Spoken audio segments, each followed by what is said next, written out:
ইন্না লিল্লাহ। মুহূর্তের মধ্যে কতগুলো প্রাণ ঝরে গেল।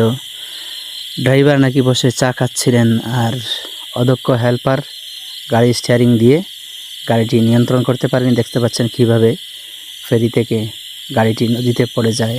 কত মানুষের প্রাণহানি হয়েছে। আল্লাহ, তুমি যাদেরকে শহীদি দরজা দান করো। এমন নির্মম মৃত্যু যেন আর কারো না হয়।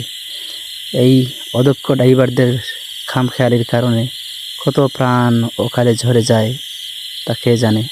দর্শক, দেখতে পাচ্ছেন কি যে একটি করুণ কাহিনী। আজ সারা বিশ্বের মানুষ থমকে গেছে। সবাই কান্না করছে এই মানুষগুলোর জন্য। জানি না তাদের পরিবারের মানুষগুলো কী দিয়ে তাদেরকে সান্ত্বনা দেওয়া হচ্ছে এবং কীভাবে তারা ধৈর্য ধারণ করছে। কি করুণ কাহিনী। কিছু মানুষ সৌভাগ্যক্রমে বেঁচে গেছেন, আর দেখতে পাচ্ছেন একটি ব্যাগ কীভাবে ভেসে উঠছে। জানি না ব্যাগের মালিক বেঁচে আছে নাকি শহীদ হয়ে গেছে।